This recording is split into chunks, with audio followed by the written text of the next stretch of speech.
Get ready. 3, 2, 1, start. Reproduction and multiplication of books and other things is one of the characteristics of modern age. If someone wrote a book in ancient times, the writer could have only one copy of the handwritten manuscripts. If more copies were required, the whole thing had to be rewritten in hand by a scribe, which was an expensive and an arduous job.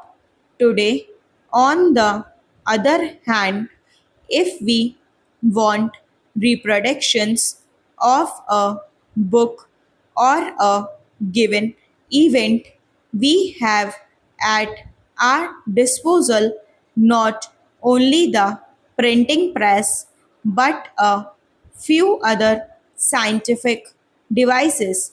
Multiplication of things in the present age appears to be a mere child's play. In earlier days, if a good drama was staged and it happened to gain popularity, only those could benefit from it who were physically present when that play was staged. That is because the actors could not manage to be at more than one place at a time. Even if a play was restaged, no one could guarantee that it would be rendered with the same skill and have the same effect on the audience as the original play staged earlier. All that has changed today. Now we can have a play staged simultaneously at several places. We can have it cinematographed and in this way also reproduce the original voice of every actor. This is what is generally known as a film.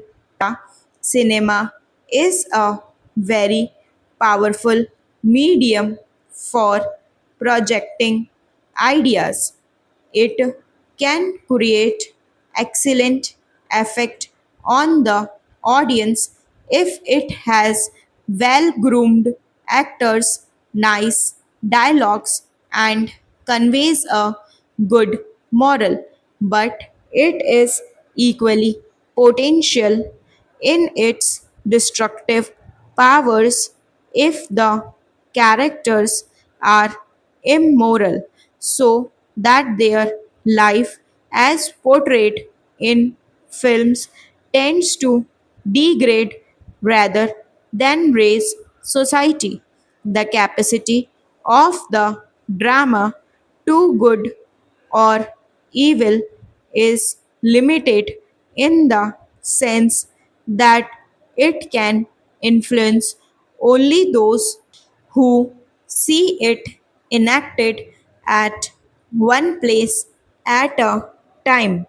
But the capacity of the film is unlimited because of its reproductions and the large number of people who can see it any number of times at any number of places. It is therefore very necessary to be cautious in the production and use of films in order to ensure that they are utilized for the good of society. Broadly speaking, cinema may be said to have three main objectives, namely education, recreation, and propaganda. and these have utmost importance. Para. After all, books can give only a part of the knowledge which is desirable for men to acquire. Far more than books, it is the experience, the context, and the environments which go to constitute an individual's knowledge. Cinema can be a great help in acquiring knowledge from all these different sources because it can extend to incredible limits the field of our visual and auditory experience. It is a truism that things which we see with our own eyes influence us far more than wings which we hear from others' mouth. Things which we see on the screen may not be leaving as lasting an impression on us as things which we see in our actual life, but nevertheless, scenes of the screen are more effective than description read in print or heard through ears. Para. As for recreation, it is also of many kinds. There is recreation which, besides being entertaining, is also educative. There can also be something which is recreative but morally injurious. I cannot claim to have seen many films. Actually, I have not had many occasions to see them, but I am told by many a friend that quite a number of our films belong to the later category and that far from being a genuine source of recreation or education, they only stimulate sensuousness. Much films have a particularly bad effect on younger minds. Maybe that such films are more popular than others.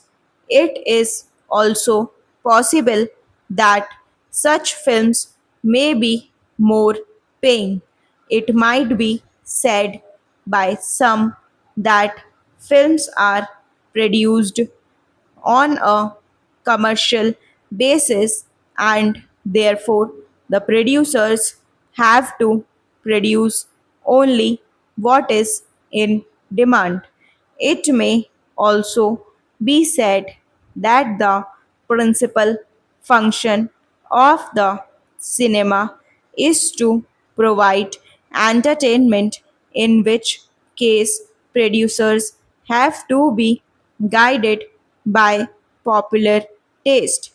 All these good points might be put for the sake of argument, but I would like to point out to those connected with cinema industry that if they want to render real service to the public, and I do believe it should be their ideal, all these arguments should be of little consequence to them.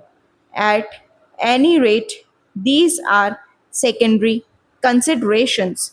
The primary consideration must be service of the people. No service can be real unless it safeguards the genuine interests of those who are sought to be served. I would request film producers to think over this and ask themselves as to what their real aim is. The aim has to be service of the people, which is not incompatible with commercial success. But commercial success without service is hardly worth anything. Stop.